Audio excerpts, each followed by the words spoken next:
My name is Ava Monroe. I'm 31 years old and live in Portland, Oregon. A week before Christmas, my phone buzzed with two messages that changed everything. The first was from my mother. "Don't come for Christmas this year, you'll embarrass us." A few minutes later, my sister Caroline texted, "Ethan hates nobodies.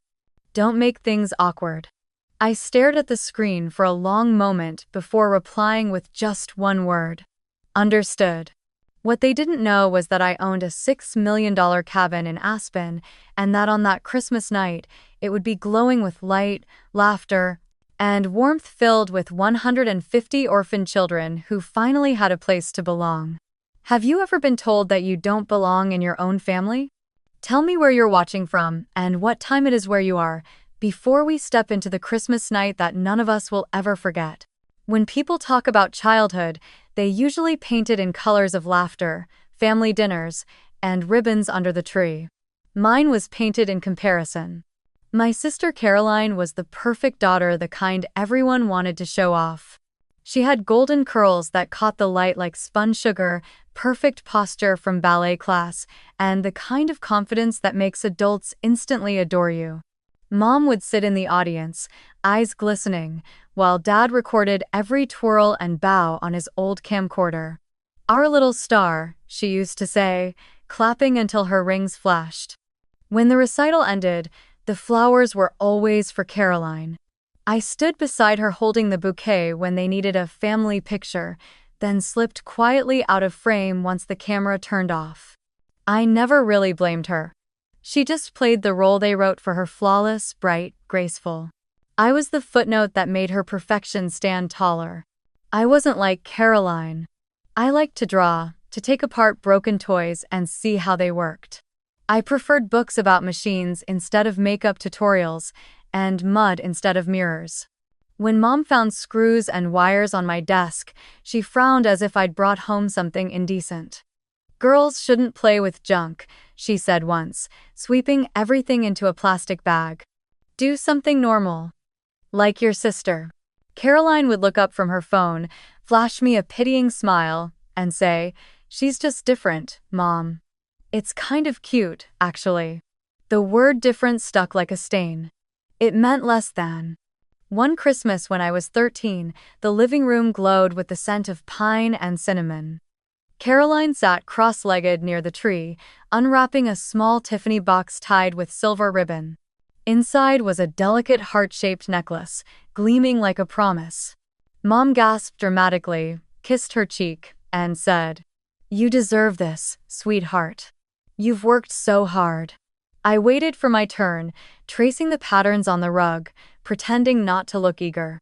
Finally, a small package with my name appeared at the bottom of the pile. I tore it open and found a plain sketchbook with thin paper, the kind you could buy at the grocery store checkout line. Mom smiled absently and said, "We know you like to draw." That was it. No hug, no pride, just a polite acknowledgement, as if my interests were something to be managed, not celebrated. I mumbled thank you and kept my head down. Later that night, Carolyn posed in front of the mirror, her necklace catching the reflection of the Christmas lights.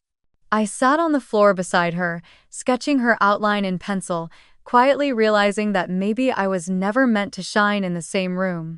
At 15, I entered the county science fair with a project I'd built from scrap parts in Dad's garage, a small wind-powered generator made from the motor of an old blender. I worked for weeks, soldering wires until my fingers blistered, skipping sleep just to see the tiny fan spin under its own power. When I won first place, my teacher hugged me and said, "You should show your parents, they'll be so proud." That evening, I rushed home, the ribbons still warm in my hand. Mom was setting the table for dinner. "I won," I said, unable to hide my smile. She looked up briefly and said, "That's nice, dear.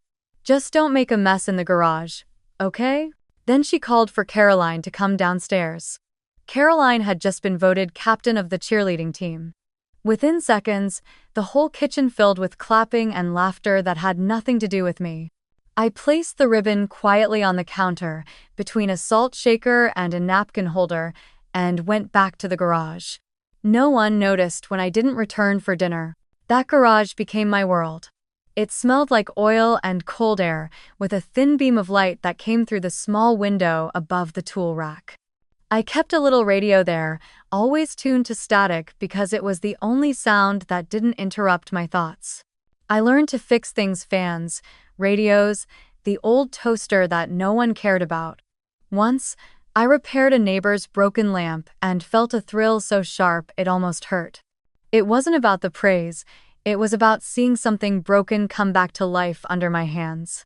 I think that's when I started to understand what creation really meant. It wasn't applause, it was restoration. Sometimes, on the coldest nights, I'd hear music from the living room, the soft hum of Christmas carols, the sound of champagne glasses clinking. Through the thin garage wall, I could hear my mother's laugh and Caroline's high-pitched giggle. I'd sit there under the dim yellow bulb, sketching circuit diagrams in my notebook, and tell myself it didn't matter, but deep down, it did. Every smile they shared without me became a quiet promise to myself that one day I'd build a world where no one could tell me I didn't belong. That garage, with its cracked floor and smell of rust, became my first sanctuary, the place where I learned that sometimes being ignored isn't the end of your story. It's the start of your independence. By the time I turned 17, I had already learned that silence was safer than attention. My days revolved around grades, part-time jobs, and the small hum of machinery I built from discarded parts. So, when the letter from the University of Washington arrived, heavy with the embossed seal, I almost didn't believe it was real. A full scholarship for computer engineering, 4 years of tuition, housing, and books completely covered. For a moment, standing on the porch in my worn jeans and oil-stained sweatshirt, I felt like the world had finally cracked open a door just wide enough for me to slip through. I ran inside, letter trembling in my hand, ready for my parents to smile the way they always did for Caroline. Dad was at the kitchen table reading the newspaper. Mom was on the phone with Caroline, talking about her new dance recital. I held the letter out like an offering. "I got in," I said, voice shaking. "Full ride. University of Washington." Dad looked up, his eyes narrowing slightly as if he hadn't heard right. "That's in Seattle, isn't it?" he asked. "Yes," I said, smiling. "They gave me a scholarship. Everything's covered." He folded the paper slowly, sighed, and said, "That's too far, Ava. You should pick something closer to home. Caroline will be lonely without you around." Mom nodded, still half distracted by the phone call. "You don't want to move all the way up there, honey. Think about holidays, family dinners. It's better to stay near us." I waited for someone to say they were proud. No one did. Caroline's laughter spilled through the receiver, light and effortless, as if mocking the moment. That night, I sat on the edge of my bed staring at the letter again, reading and rereading the words as if they might disappear.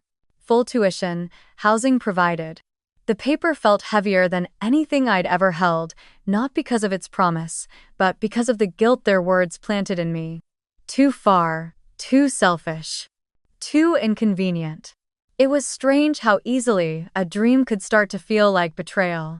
For days I wrestled with it, listening to my parents' small suggestions about community college, pretending to consider their advice, but something in me had already decided.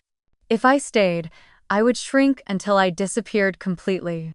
When I finally told them I was going, Dad just nodded, a short, resigned motion that meant the conversation was over. "If that's what you want," he said, though his tone made it clear he didn't approve. Mom barely looked up from the kitchen counter. "I just hope you won't regret it," she murmured, wiping her hands on a towel. There were no hugs, no photos, no words of encouragement. Just a quiet acceptance that felt more like dismissal. The morning I left, the air was sharp with frost. The suitcase by the door was secondhand, its zipper sticking at the corners. Caroline wasn't there. She had a photo shoot for her dance troupe. Dad carried my bag to the car, set it in the trunk, and gave my shoulder a single pat. "Call when you get there," he said. Mom stayed on the porch, arms crossed, her robe drawn tight around her. For a second, I thought she might come closer, maybe even say she'd miss me. She didn't. She just turned and went back inside, letting the screen door slam shut. The drive to the bus station felt endless. Dad kept his eyes on the road, the radio playing softly between us, some old country song about home and mistakes. When we arrived, he parked, left the engine running, and helped me lift the suitcase out. "Be careful," was all he said. I nodded, trying not to cry.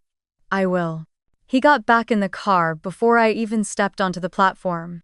The taillights disappeared into the morning fog, and I stood there alone, the cold biting through my gloves. When the bus finally pulled away, I pressed my forehead against the glass and watched the town shrink into a blur of gray houses and empty streets. For years, that place had defined me, its silence, its favoritism, its smallness. But as the miles rolled by, I felt the leash of expectations snap one link at a time. I wasn't just leaving home. I was leaving the invisible script that had always told me who I was allowed to be. For the first time, the horizon felt wide enough to breathe.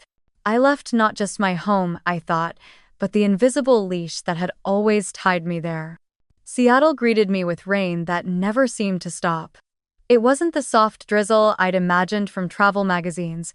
It was a steady, gray curtain that soaked everything and left the city smelling of metal and coffee. I rented a small room above a Vietnamese bakery in the University District. The walls were thin, and the radiator made a clanking noise every night that kept me half awake, but it was mine. The scholarship covered tuition and a small meal plan, but everything else was on me. I took a part-time job at a dusty electronics repair shop, fixing broken radios and replacing cracked phone screens for cash. My meals were usually the same: leftover slices of cold pizza from the bakery downstairs, or instant noodles eaten straight from the cup while lines of code blinked on my laptop screen. During those first months, I learned how survival could blur into routine. I'd sit at a wobbly second-hand desk, balancing my calculus textbook beside a soldering iron, alternating between homework and customer repairs. The city outside glowed with neon reflections in puddles, but I barely noticed. I was too busy trying to keep up with assignments, with rent, with life. My classmates talked about weekend ski trips and summer internships their parents had arranged. I talked to no one. But in that solitude, something began to form, a small, stubborn idea that maybe I didn't have to wait for someone else to open a door. Maybe I could build one. It started as a class project, a program that mapped delivery routes to minimize wasted time and fuel. While everyone else built simple apps for groceries or parking spots, I wanted to tackle something bigger. I spent nights testing algorithms until dawn, my fingers trembling from caffeine and lack of sleep. When I realized the model could apply to medical supplies, tracking shipments between hospitals, pharmacies, and labs, I felt a flicker of excitement I hadn't felt in years. I called it Vector Route, a name that sounded almost too ambitious for a single line of code. After graduation, I turned that project into a company, if you could call it that. My office was a corner table at a 24-hour cafe near Pike Street, where I bought one coffee and stayed until closing. I'd sit there at 2 a.m., headphones on, laptop glowing in the dark, pretending the hum of the espresso machine was the sound of an empire being built. I maxed out 2 credit cards to pay for servers and web hosting, printed my own business cards on cheap paper, and sent out cold emails to anyone remotely related to hospital logistics. Most didn't reply. Some did, politely, then disappeared. Every no hurt, but I'd already been invisible most of my life. Rejection didn't scare me anymore. What scared me was staying small. The breakthrough came a year later. A small regional hospital in Spokane replied to one of my messages. Their supply chain was a mess: late deliveries, expired stock, wasted resources. They agreed to a 1-month trial of my software. I didn't sleep the night before the system went live. I sat in my cramped apartment watching the server dashboard, waiting for the first shipment update to register. When the green checkmark finally appeared, I exhaled so hard it felt like I'd been holding my breath for years. By the end of that month, delivery efficiency had improved by 18%. They signed a year-long contract, and for the first time, Vector Root Technologies had a real client. I used the payment to upgrade my equipment, pay off debt, and move into a slightly larger studio one with a window that overlooked an alley instead of a brick wall. The success was small, but it felt monumental. I kept working, adding new features, refining the code, reaching out to more hospitals. Still, I was my own engineer, marketer, and accountant, juggling spreadsheets and sleepless nights. I missed birthdays, skipped meals, and forgot what weekends felt like. But every time fatigue whispered, "Quit," I'd remember that girl in the garage back home, soldering broken wires under a single bulb, waiting for someone to notice. Now I didn't need them to notice, I just needed to keep going. Then the world changed. The pandemic hit like a tidal wave, drowning every routine, breaking every system. Hospitals were running out of masks, ventilators, basic supplies. Trucks were stranded, warehouses overwhelmed. I still remember the night my phone rang. It was the logistics director from Spokane. His voice shook as he said, "We can't track what's going where. Can your system handle statewide demand?" I didn't know if it could, but I said yes anyway. Within 48 hours, I repurposed Vector Root to monitor every shipment of medical supplies across Washington. When deliveries started reaching hospitals on time again, word spread fast. More states called. More hospitals joined. Soon I was working 18-hour days, guiding a small remote team of programmers I'd hired through LinkedIn, none of us sleeping, all of us driven by one thought: keep people alive. By the end of that year, Vector Root was integrated into multiple healthcare networks. I would wake up to headlines about supply chain failures in other industries while our dashboard quietly showed green lines of successful deliveries. It wasn't glamorous. It was spreadsheets, code, and exhaustion, but for the first time, what I'd built mattered. I'd gone from cold pizza in a basement apartment to the nervous system of an entire state's medical logistics. Yet, even then, when I called home out of habit, no one answered. No congratulations, no. "We saw you on the news."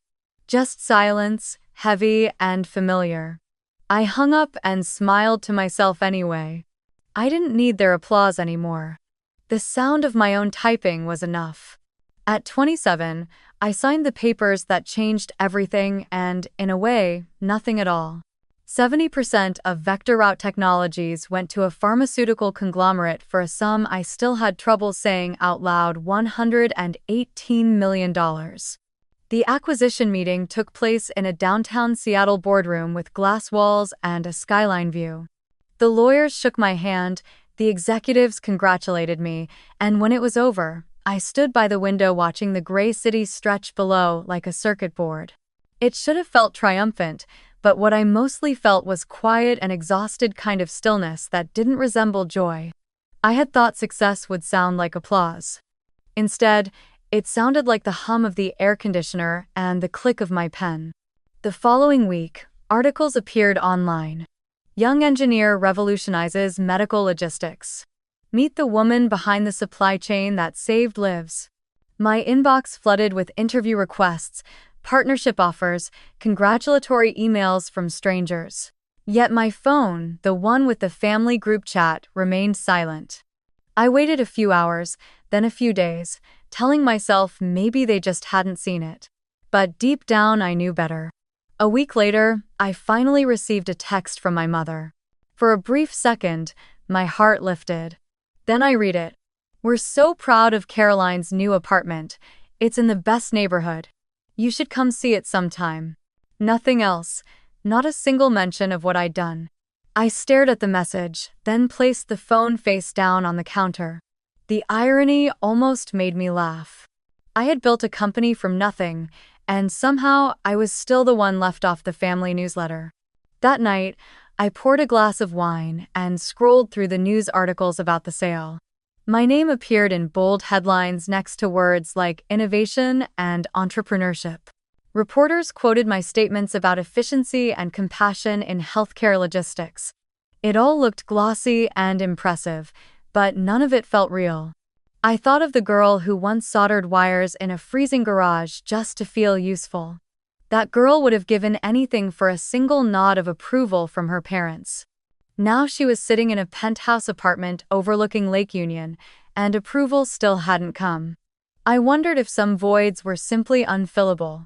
I flew to California for a technology conference where they presented me with an award for outstanding contribution to public health.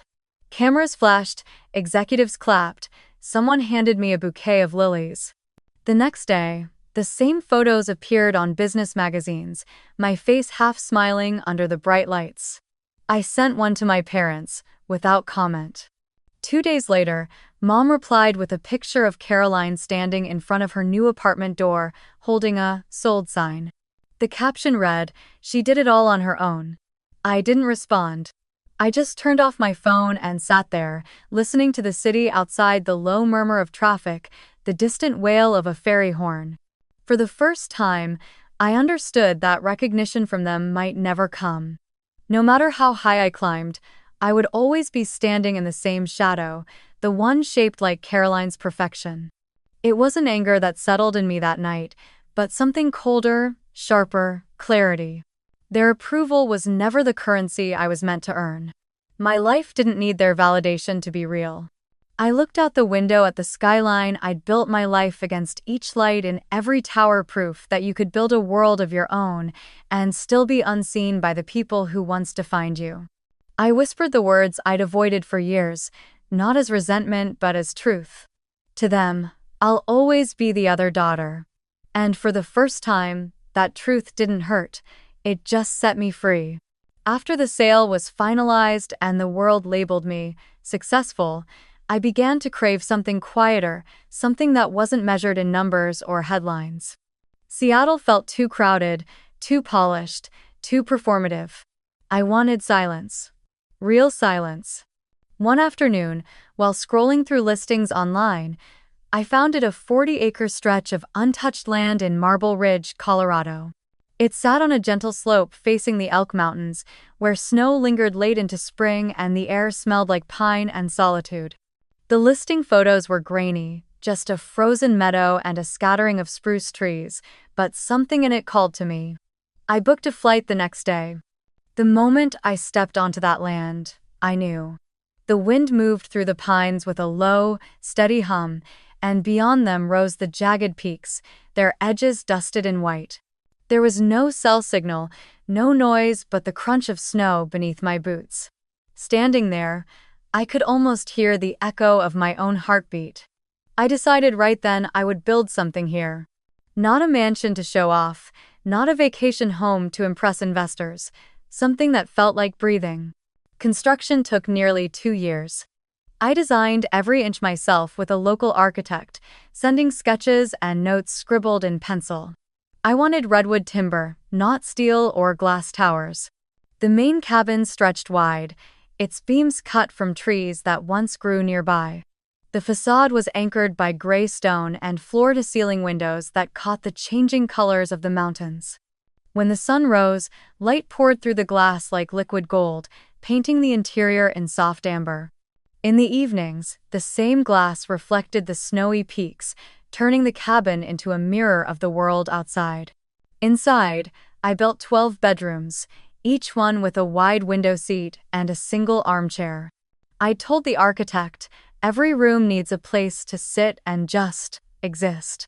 Those seats became my favorite part, tiny sanctuaries for whoever might someday visit. The kitchen was open and warm, with oak cabinets and a black marble island, polished smooth as a river stone. The smell of pine always mingled with something else, cinnamon, orange peel, or the faint smoke of the fireplace that dominated the great hall. Its stone was hewn from the same quarry as the mountain itself, rough and gray, stretching all the way to the rafters. When it burned, the sound of crackling logs filled the air like music. Behind the house, I had an artificial lake carved into the frozen earth, a small oval pond that mirrored the sky in summer and turned into a sheet of blue ice in winter. I stocked it with trout and left a wooden bench nearby. In the evenings, when the wind dropped, The surface of the water became perfectly still, reflecting the stars so clearly it looked as if the universe had spilled across the ground. Some nights, I'd wrap myself in a blanket, sit by that lake, and think about the girl who used to draw dream houses in a 10-cent sketchbook. Everything about the cabin carried intention. The long dining table made from a single slab of walnut, where I imagined someday gathering people who had nowhere else to go. The library alcove filled with old engineering manuals and novels I'd collected from thrift stores. Even the stair rails hand-carved pine, smooth beneath the touch, were reminders of hands that built something real. It wasn't luxury, it wasn't excess, it was proof of presence. When the final nails were set and the workers packed up their trucks, I stayed behind for the first night alone. The cabin still smelled of sawdust and fresh varnish. I lit the fireplace, pulled a blanket over my shoulders, and walked barefoot across the wooden floor. Every footstep echoed softly, like a heartbeat through the walls. Outside, the snow was falling in thick, silent flakes, layering the balcony railings and the pines until the world turned white. I opened the window and let the cold air drift in.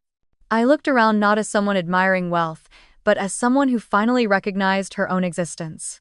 Every beam, every brick, every pane of glass felt like a piece of me stitched together after years of being unseen. For so long, I'd been the quiet daughter, the afterthought, the shadow of Caroline's perfection. This cabin was the opposite of all that. It didn't need anyone's applause. It didn't need to fit into someone else's idea of success. It stood here because I willed it to. When dawn came, the mountains glowed pink and gold. Light streamed through the windows, touching the grain of the wood, the black marble counter, the soft curve of the leather chairs.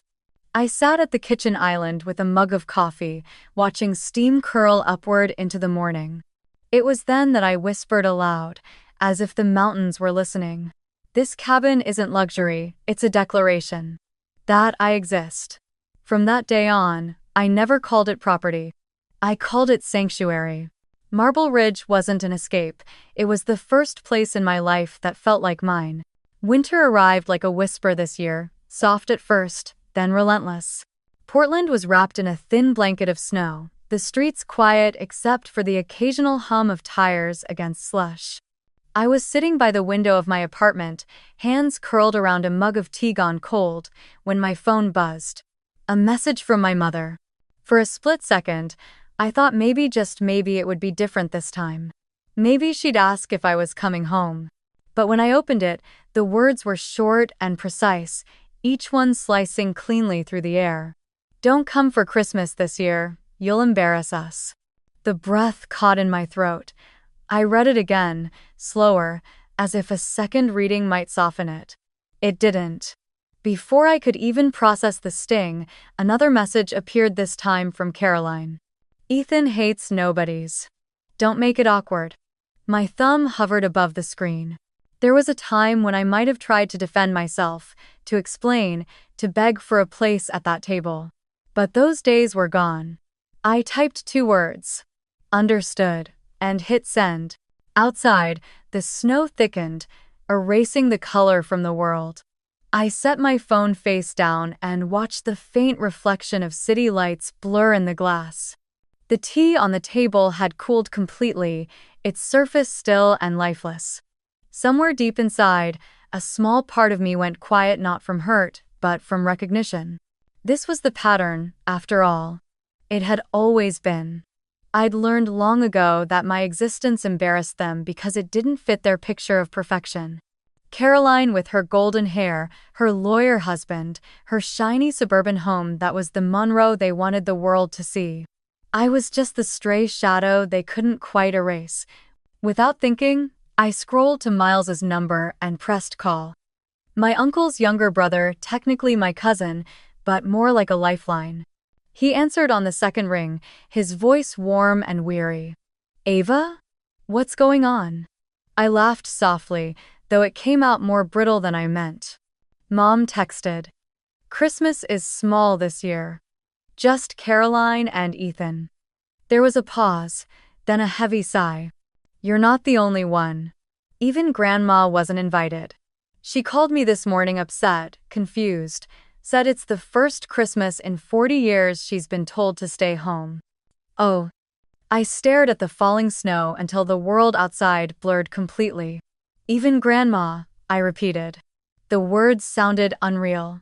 Even Grandma, he said again. And then I laughed. It wasn't a happy laugh, it was sharp, hollow, the kind that comes when you've finally stopped expecting anything different. They've really outdone themselves, I murmured. They wanted small. I guess they got it. All their After we hung up, I sat for a long time, the apartment dim except for the faint glow of the streetlight outside. My eyes landed on the photo hanging by the door, a winter landscape of Marble Ridge, taken just after the cabin was finished. Snow on the roof, smoke curling from the chimney, and the mountains rising behind it like silent witnesses. A place built to be quiet, to heal. But now, it felt like it was waiting for something more. On impulse, I picked up my phone again and dialed a number I hadn't called in months. Ava? Grandma's voice came through, thin and gentle, like a candle flame in the wind. Sweetheart, I wasn't sure if I'd hear from you this Christmas. I hesitated, feeling the familiar lump in my throat. I heard what happened, I said softly. Miles told me. She sighed. Your mother said the house will be too full with Caroline's family. Can you imagine? Too full for me. I took a breath. Then come to me, I said. To the cabin. There was silence on the line, and then a fragile laugh. To Colorado? You want this old woman to brave the mountains? I smiled. Not just you. I want to do something this year, something different. There's an orphanage in Glenwood Springs, about 40 minutes from the ridge. 150 kids. They've lost a lot this year, Grandma. What if we gave them a Christmas instead? The silence stretched, and for a moment, I thought she might say no. But then her voice came back, trembling but alive with warmth.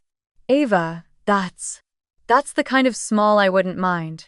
Yes, my dear, let's do it. When the call ended, I stood by the window again, snow falling thick and steady, soft enough to muffle the city below. My reflection in the glass no longer looked like someone shut out, it looked like someone standing on the edge of something new. I whispered to the quiet room, my voice steady, almost smiling. They wanted small. I'll show them what small kindness can do when multiplied by 150. Outside, the snow kept falling, but inside me, a spark had caught, and this time, I wasn't going to let it fade. The next morning, the city was still half asleep under its thin white blanket when I sat at my desk, with a notebook open and a single word written at the top. Christmas.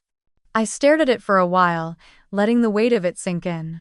Then, with a quiet exhale, I reached for my phone and searched for a number I hadn't called in years. Aspen Foundation. They were the nonprofit I'd secretly donated to back when Vector Root first turned a profit, an organization that cared for orphaned and displaced children across Colorado. I'd always sent the checks anonymously, signing them from a friend who remembers what it's like to be forgotten. This time, I wasn't sending a check. I was calling. The line clicked, and a woman's warm, steady voice answered. Aspen Haven Foundation, this is Ruth speaking. Hi, Ruth, I said, smiling despite my nerves. My name is Ava Monroe. I've supported your foundation before, but this year, I'd like to do something different.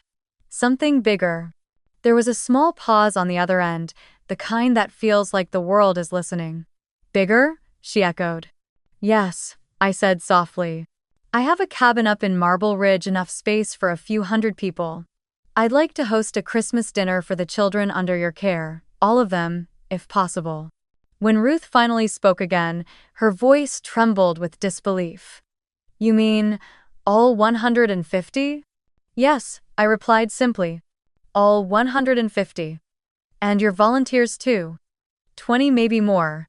I'll handle transportation, lodging, everything. I just need your help to bring them there. Allers Day.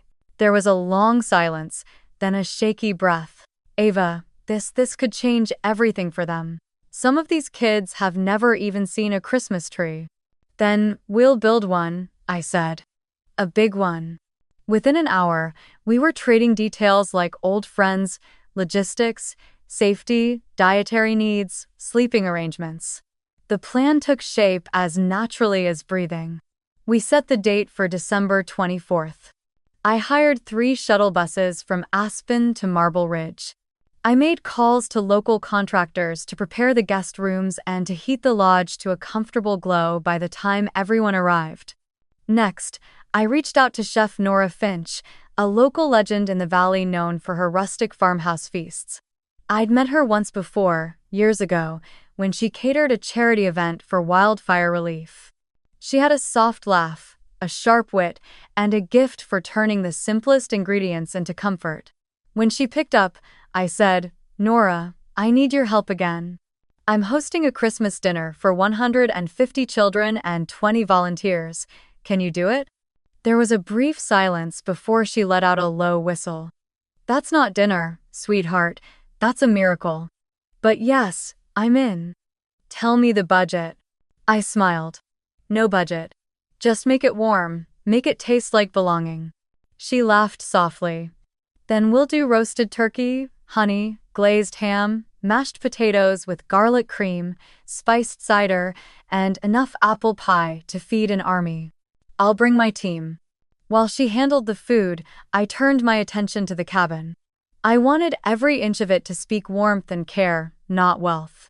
I called a local carpenter, Tom, who'd helped during construction, and told him I needed a Christmas tree 14 feet tall, freshly cut pine. He chuckled. "That'll barely fit through your front doors." "I know," I said. "That's the point." 2 days later, the tree arrived, its branches heavy with the scent of winter. I stood in the great hall and watched as Tom and his crew anchored it in place, the top nearly brushing the vaulted ceiling.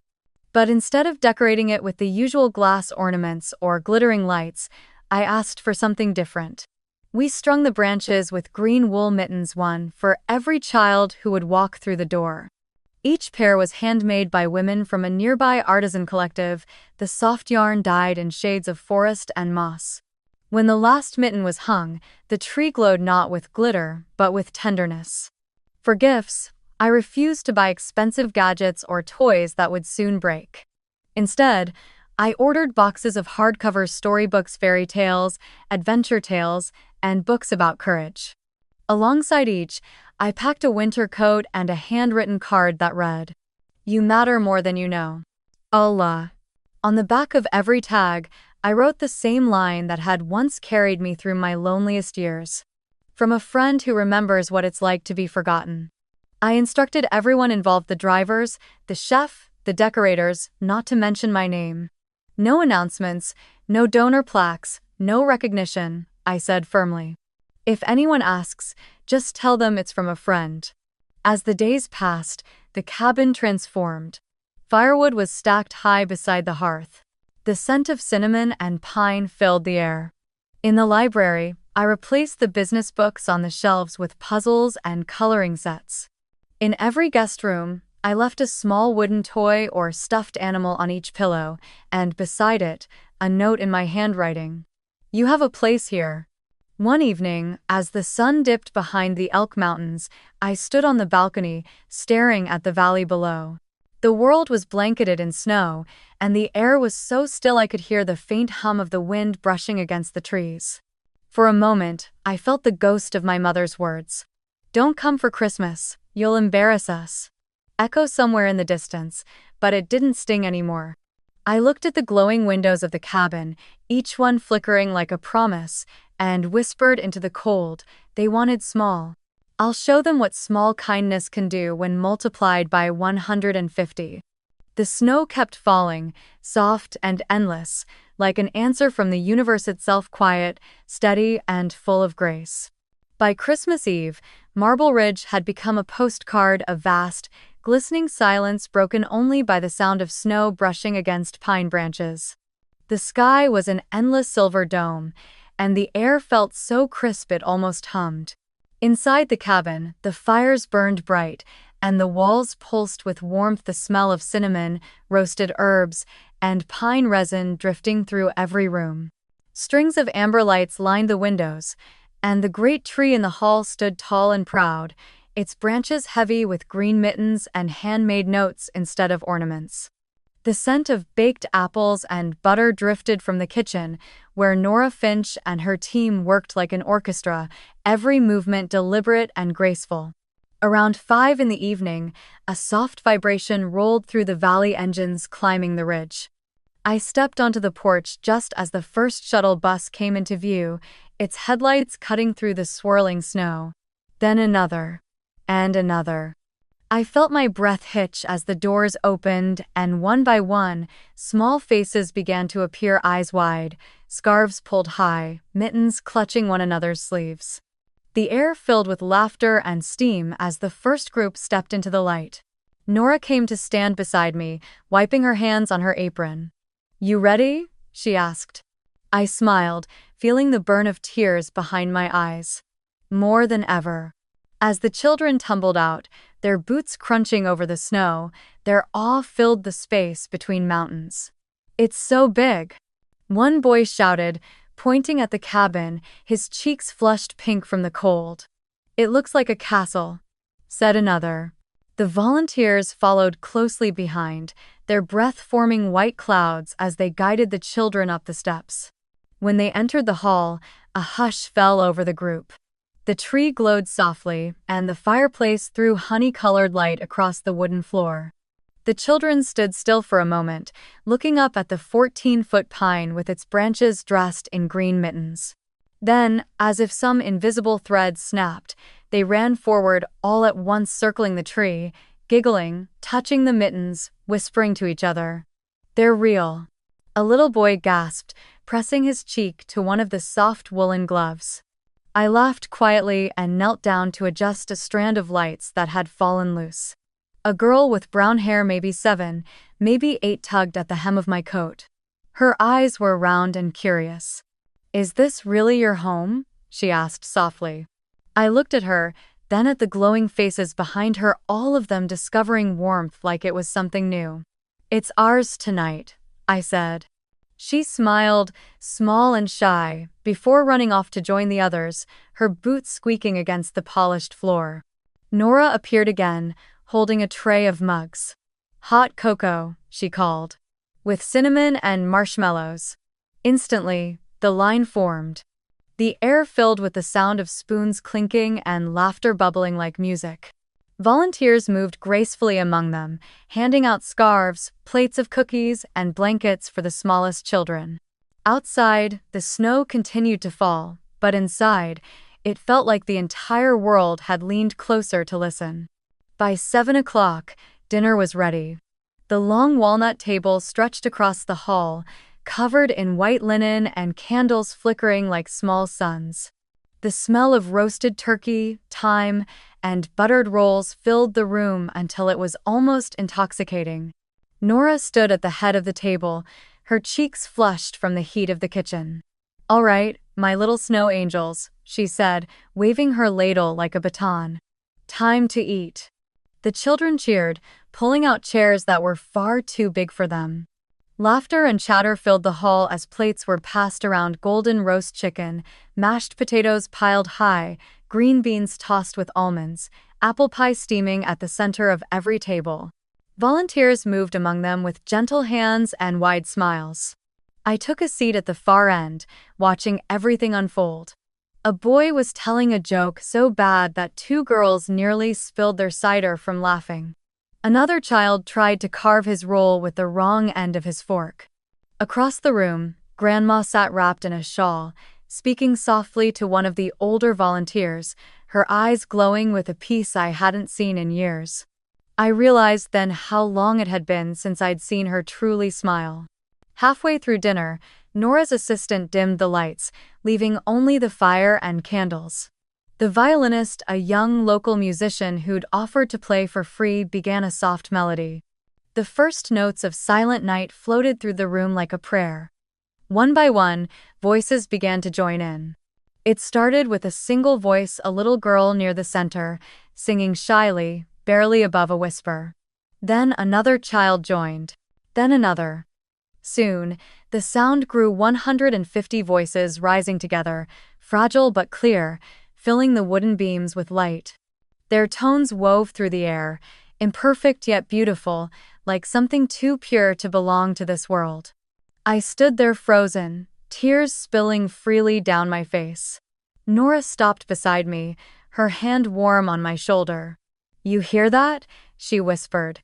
"That's what love sounds like." 1. By the final verse, even the volunteers were singing, the sound swelling, echoing off the stone fireplace until it seemed to reach the mountains themselves. When the song ended, the room was silent again, the kind of silence that hums with life.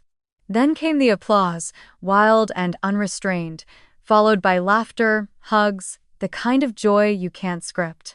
Later, as dessert was served, slices of apple pie and mugs of steaming cider, I noticed one of the volunteers near the window, snapping a picture.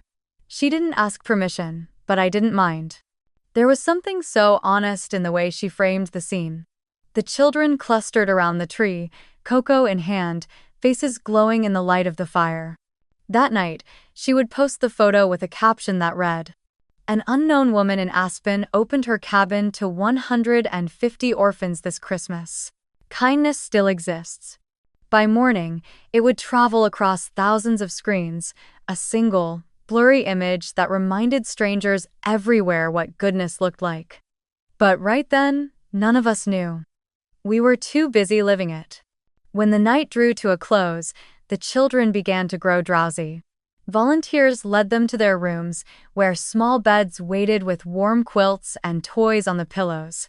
A few of the older boys insisted on helping stack chairs, while the younger ones yawned and tugged at sleeves. One little girl, the same one who'd asked if it was my home, found me by the staircase. "Thank you," she whispered, wrapping her small arms around my waist. "For letting us stay." I knelt and brushed her hair back gently. "No," I said softly. "Thank you for coming." After the last door closed and the hall finally fell quiet, I walked to the balcony. The valley lay in silver silence below, the snow still falling, slow and endless. From inside, faint music drifted through the walls, the laughter that still lingered like an echo of something sacred. I wrapped my coat tighter and whispered into the cold. "This is what Christmas should feel like." Behind me, the fire crackled softly. In the distance, the wind carried the faint sound of the children singing again, muffled now, but clear enough to remind me of one simple truth. Sometimes the smallest kindness can rewrite the story of 150 hearts, and maybe, just maybe, one broken one too. Morning came slowly, filtered through the tall windows in soft gold, the snow outside glowing like crushed glass under the first light. The cabin was still and peaceful now, just the sound of wind brushing against the glass and the faint creak of the wooden beams settling in the cold. I made coffee in the kitchen, still replaying fragments of the night before. Children laughing by the fire, Grandma's face illuminated by candlelight, the sound of silent night echoing through the hall. For the first time in years, Christmas had felt real. Then my phone began to buzz. Once. Twice. Then again, a constant vibration against the countertop that wouldn't stop. I frowned, reached over, and flipped it over. Dozens of notifications lit the screen. My inbox was overflowing, my name trending in tags I hadn't created. A headline from a local Aspen paper glowed at the top of the feed. "Anonymous donor hosts 150 orphans at $6M Mountain Lodge. Kindness still exists." Duh. The photo attached was the one the volunteer had taken, the children clustered around the tree, cocoa in hand, the firelight washing over their faces. The story had already been picked up by national outlets. ABC News, Denver Post, Huffington Chronicle. Each headline carried the same refrain: a mystery woman, a hidden lodge, and a night that restored faith in humanity. By the time I finished reading, the phone was ringing again, not a notification this time, but a call. My mother's name flashed across the screen. I let it ring twice before answering. "Ava." Her voice burst through immediately, sharp, breathless, threaded with accusation. "Do you realize what you've done?" I said nothing. She barreled on, her voice rising with every word. The entire town is talking about it. They all think we excluded you, that we're the villains in your little publicity stunt. Even Pastor Miller mentioned it in his sermon this morning. I glanced across the table where Grandma Lillian sat, wrapped in her wool shawl, sipping tea, her calm a perfect contrast to the panic pouring through the phone. I set the phone down on the table, pressed the speaker button, and said quietly, "You said keep it small, Mom.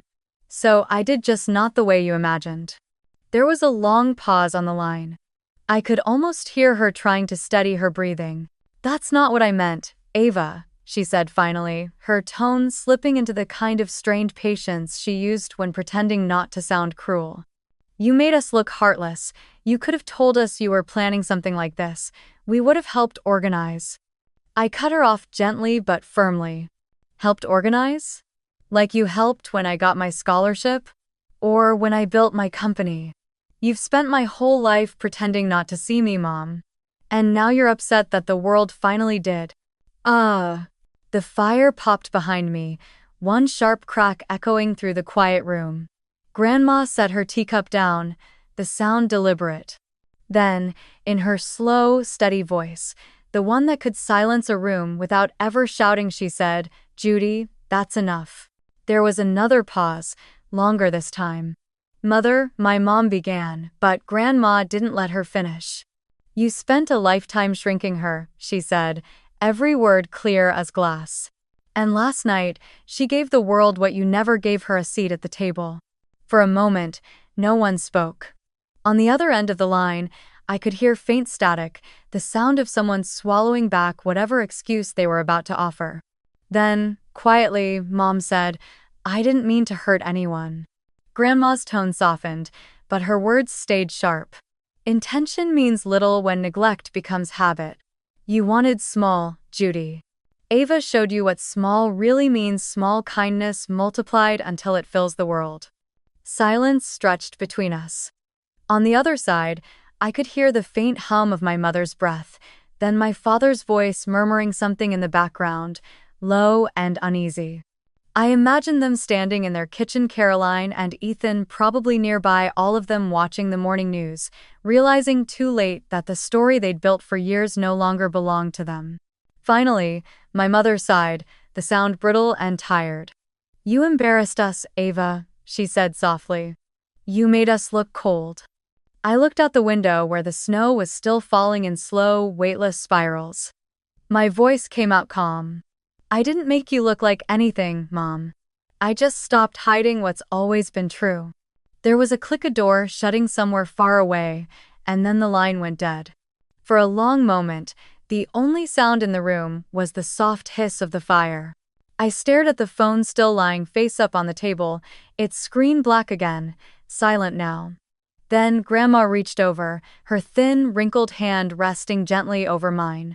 "Let it go," she said. I nodded, exhaling slowly. Outside, a new layer of snow began to fall, blanketing the tracks left by last night's buses. The world was clean again, quiet, unburdened. I turned to the window, watching the white drift through the air like feathers, and whispered under my breath. They wanted small. I gave them something bigger than they could ever imagine. Grandma smiled faintly. "You gave them a story," she said. "But more importantly, you gave those children hope." And in the stillness that followed, as the fire crackled softly behind us, I realized she was right. I hadn't just rewritten my own story, I'd given it away, piece by piece, until it belonged to something far larger than me. A week later, when the noise had finally quieted and the headlines began to fade into softer echoes, I sat at my writing desk inside the cabin and stared at a blank card. The paper was thick, cream-colored, the kind Grandma used for her Christmas letters. I took a deep breath and wrote in clean, deliberate strokes. Dinner. Immediate family only, no press, no ornaments, just truth. No explanations, no apologies, only that. Then I signed it, Ava, and mailed 3 identical envelopes to the same address in Portland.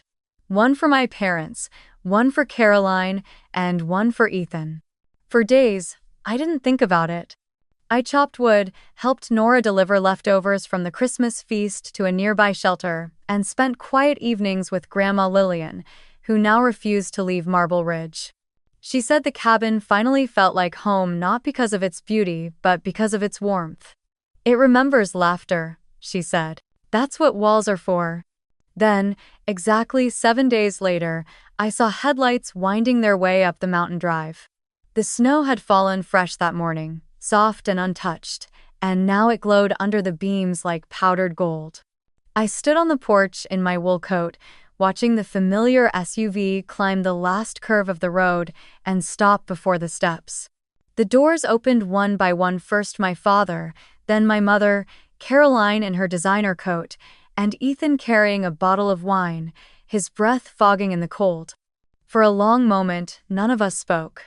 Then my mother broke the silence, her voice tight. "This is quite the place, Ava." I smiled politely. "It's quieter than Portland." Action. When they stepped inside, the cabin was glowing with warmth, candles on the table, fire crackling in the hearth, and the scent of rosemary and roasted beef floating in the air. Grandma sat by the window, her shawl draped neatly over her shoulders. She greeted them with a nod, her expression unreadable. Ethan was the first to wander toward the great hall, looking up at the high beams and stonework.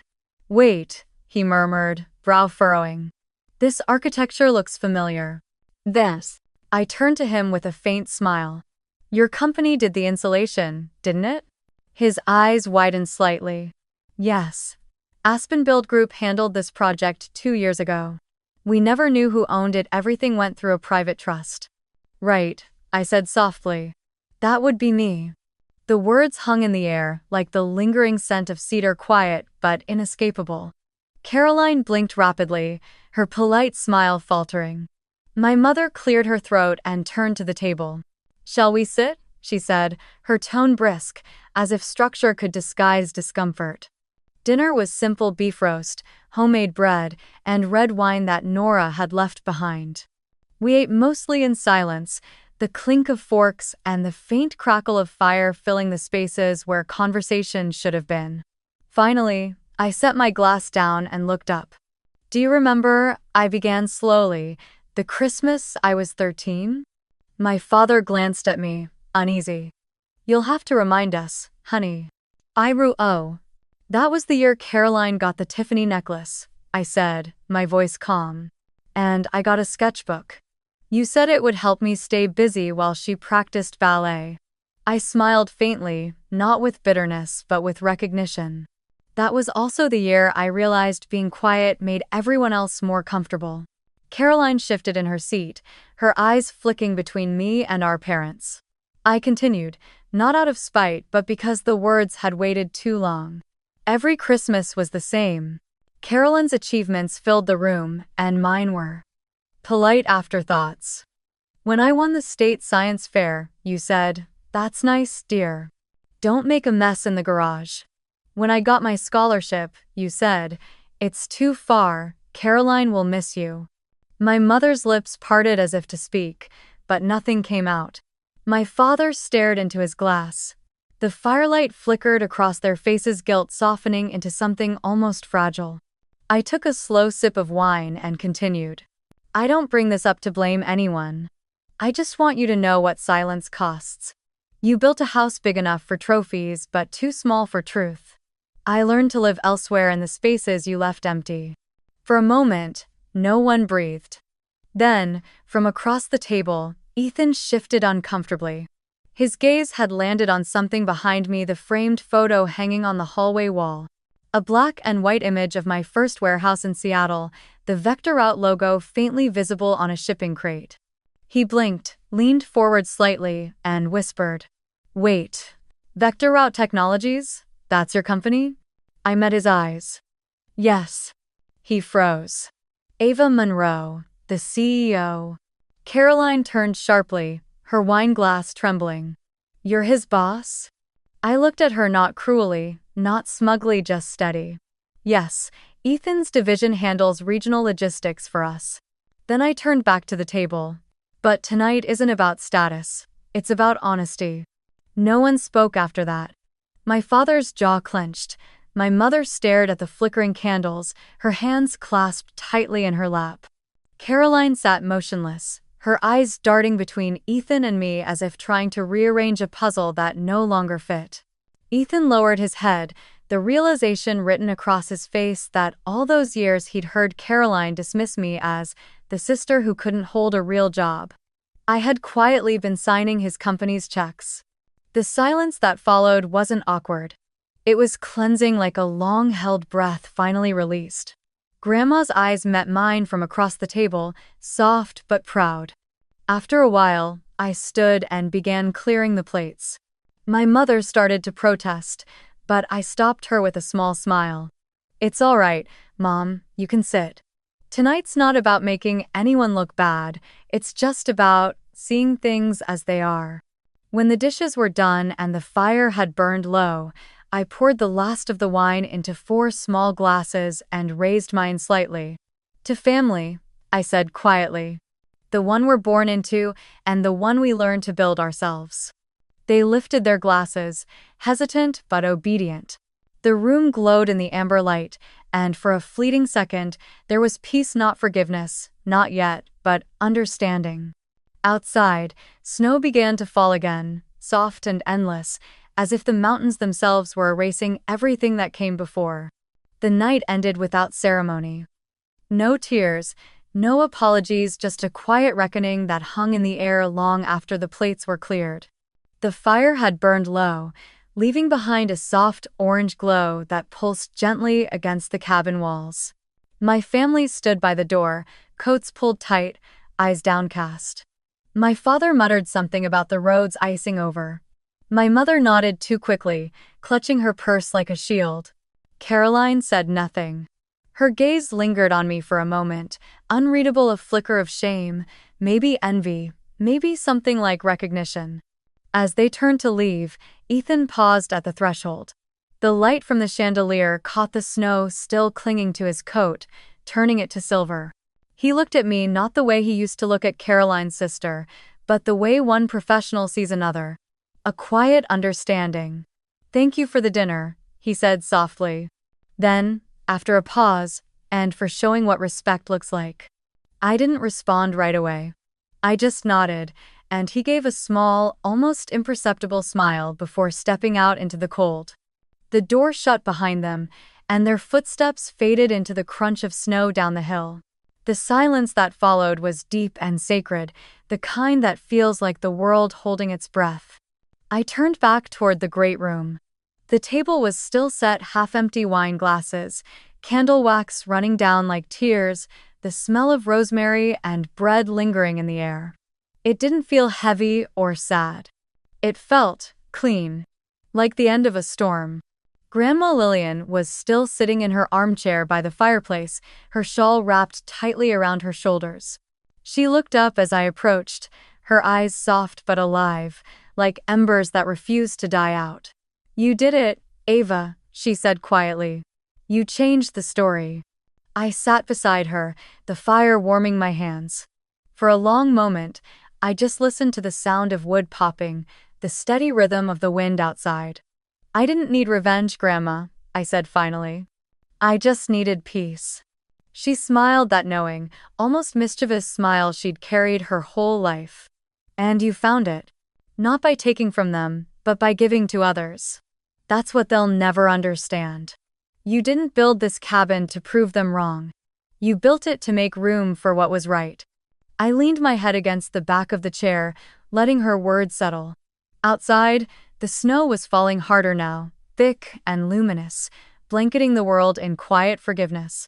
The light from the cabin spilled out through the windows, a soft, steady glow against the dark. It looked like a beacon, not of wealth or power, but of welcome. After a while, Grandma stood and kissed my forehead. "Get some rest, my dear. The world will talk about what you did last week, but I hope you remember tonight. Because peace doesn't always make headlines." Then she disappeared down the hall, her footsteps soft against the wood. I walked to the front door and stepped out onto the porch. The cold hit my cheeks, sharp but clean, and the sky stretched above me vast, white, and infinite. Snowflakes drifted slowly through the air, melting on my lashes, gathering on the railing like sugar. The mountain beyond was a perfect, endless hush. I stood there for a long time, breathing it in. The quiet, the stillness. The light of the cabin spilling behind me like warmth made visible. And then, in that silence, I heard my own voice calm, steady, carrying across the snow like a promise. You don't need anyone's permission to be seen. Build your own table. And when you do, open it for those who were once left outside. For a moment, I let the words linger in the air, watching as they seemed to drift upward and disappear into the snowfall. I thought of the children's laughter, of the mittens on the tree, of the volunteers singing Silent Night, of every person who had once been told they didn't belong, who now knew there was a table waiting for them somewhere in the world. I smiled to myself, turned back toward the golden light of the cabin, and whispered the final words meant not for them, but for whoever was still listening through a screen, through distance, through silence. Have you ever been excluded by your own family? I asked softly, as if the mountains themselves were my audience. Tell me where you're watching from. This table still has a seat for you. And then I walked inside, closed the door behind me, and let the world outside fall quiet again. A world freshly covered in snow, waiting for morning, waiting for another story to begin.